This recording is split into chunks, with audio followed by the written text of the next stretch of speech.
In the previous stage, we learned how to target first child and last child elements with structural pseudo classes. Now, in this lesson, we'll learn how to use the nth child pseudo class to target those child elements in between. Nth child is the most useful and one of the most powerful structural pseudo classes because it selects elements based on their positions within a parent element. But we're not limited to the first and last child elements only. We can actually target any child element or any combination of child elements. Let's take a look at an example. In our HTML file, we have an unordered list, which we'll use as our parent element. And nested inside the UL are 10 list items. I've also added some styles to the UL and the list items to help illustrate how nth child works. So let's select these different list items based on their position in the parent unordered list. So in our CSS file, we'll create our nth child selector by first typing li : followed by nth dash child and a set of parentheses. Nth child uses a function-like syntax that allows a value or argument to be passed in between the parentheses. Now, inside these parentheses is where we declare how the elements will be selected. One of the arguments that can be accepted in between the parentheses is the keyword odd or even, which can be used to select every other child element.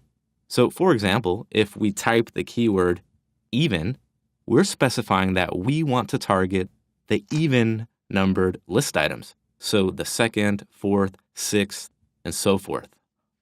So in our nth child rule, we'll go ahead and add a color property and the value white, followed by a background color property and the value black. So I'll go ahead and save the style sheet and bring it up in the browser. When we refresh, notice how only those list items with even numbers have the black background and white text color applied. If we then change the argument from even to odd, when we save and refresh, now only the odd numbered list items are selected. Another argument we can use in between our parentheses is an integer.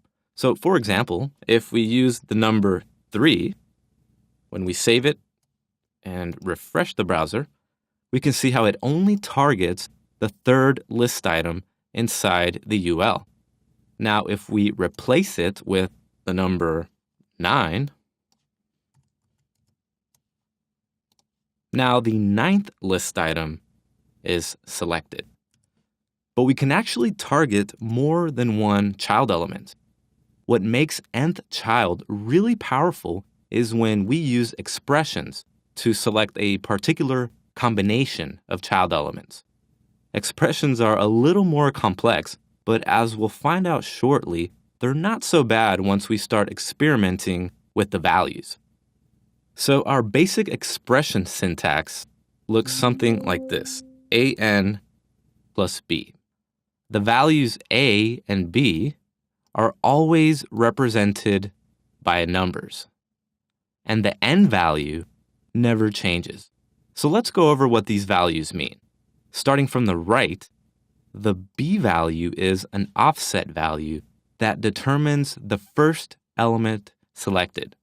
So if we make this a value of 3, this means that the third list item will be the first one selected in our list, ignoring all sibling list items that come before it.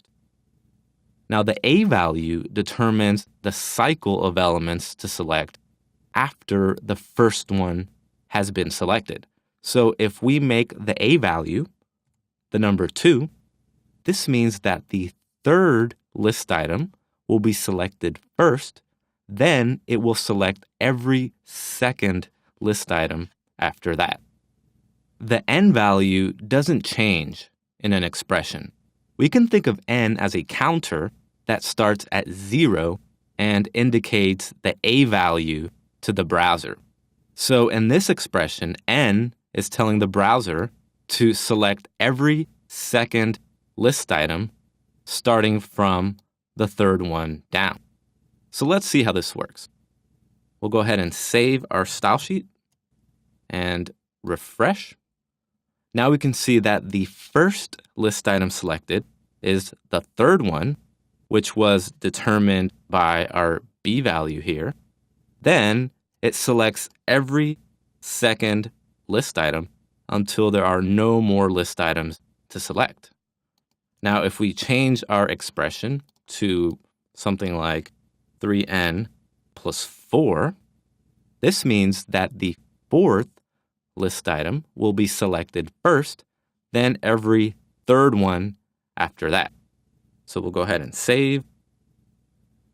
And when we refresh, now we see the fourth list item selected first, then every third one after that.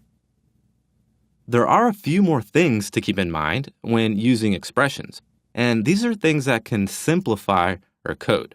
So first, if the A value is represented by the number 1, as in 1n plus 3, we can omit the A value because it's exactly the same as using n plus 3, which, as we can see, selects the third one first, then every list item after it. Also, if the B value is a 0, as in 3n plus 0, we can actually omit the B value because it's exactly the same as using 3n, which then selects every third list item.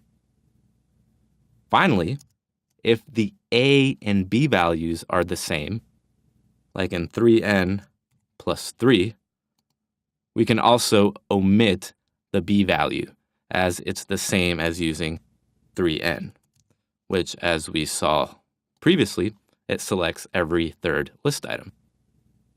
We can also use negative values in our expressions. So what if we only need to select the first 5 list items in our list? Well, we can easily accomplish that with a negative value. So we'll type negative n plus 5, which, remember, it's exactly the same as using negative 1n plus 5. So this will select the 5th list item first, then all list items before it. Because remember, we're using a negative value, so it's sort of going backward. So when we save it and refresh, we can see how it selects that 5th list item and every one that precedes it. And if we change it to something like negative n plus 3,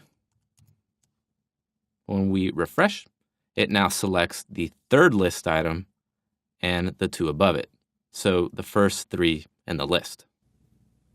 Similar to nth child, there's also the nth last child structural pseudo class, which works much like nth child, except that it starts counting from the last child. So back in our style sheet, in our selector, right after nth here, I'll go ahead and add last dash child. So this selector will now target the 3rd list item from the bottom first, then everyone that follows it. So we'll save the style sheet, and when we refresh, we now see how it targets those last 3 list items.